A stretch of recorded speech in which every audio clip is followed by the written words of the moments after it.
ठाणे लोकसभा मतदारसंघाच्या उमेदवारीवरून महायुतीत चुरस रंगले। संभाव्य उमेदवार म्हणून शिवसेनेचे आमदार प्रताप सरनाईक, रवींद्र फाटक यांच्या नावाची चर्चा आहे। त्यामुळे ठाण्याची सुभेदारी कोणाला मिळणार याबद्दल शहरात प्रत्येक जण बोलतोय।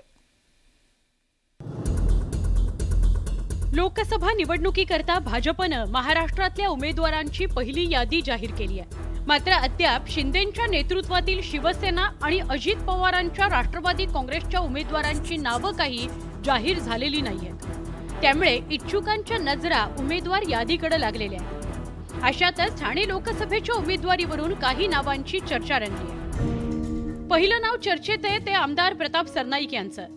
पण प्रताप सरनाईक हे लोकसभा लढवण्यास इच्छुक नाहीयेत। त्यांना राज्य सरकारमध्ये मंत्रिपदाचे वेध लागले, पण पक्ष प्रमुखांनी आदेश दिल्यास त्यांना लोकसभा लढण्याशिवाय पर्याय नाही। ठाणे लोकसभेकरता शिवसेनेचे मुख्य प्रवक्ते नरेश म्हस्के यांच्याही नावाची चर्चा आहे। शिवसेनेतील फुटीनंतर ठाणे लोकसभा मतदारसंघात म्हस्केंवर संघटनात्मक जबाबदारी सोपवण्यात आली होती।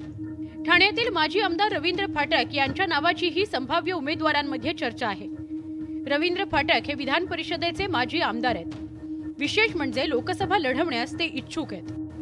पक्ष संघटनेमध्ये काम करणारा मी कार्यकर्ता आहे। पक्षाचा आदेश मानणारा कार्यकर्ता आहे।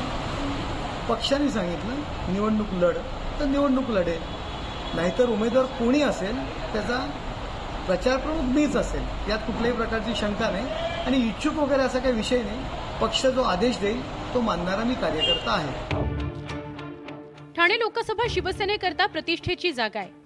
शिवसेना उद्धव बाळासाहेब ठाकरे पक्षाचे राजन विचारे हे महाविकास आघाडीचे उमेदवार आहेत। त्यामुळे शिंदेंच्या नेतृत्वातील शिवसेनेला तोडीस तोड उमेदवार द्यावा लागणार आहे। शिवसेनेतील फुटीनंतर ठाण्यातील बहुसंख्य शिवसैनिक हे एकनाथ शिंदेंच्या नेतृत्वातील शिवसेनेसोबत आहेत। ठाणे लोकसभेच्या जागेवरून भाजपचे पदाधिकारी आणि ठाणे लोकसभेचे माजी खासदार संजीव नाईक यांनी देखील निवडणूक लढवण्याची इच्छा वरिष्ठांकडे व्यक्त केली आहे। पालघरचा पॅटर्न आता पालघरमध्ये न राबवता ठाणे लोकसभेच्या जागेकरता राबवावा अशी देखील चर्चा आता एक रंगू लागली आहे। कारण तसंही नाईक परिवार हे पूर्वाश्रमीचे शिवसैनिकच आहेत अशी देखील एक चर्चा आता रंगू लागली आहे।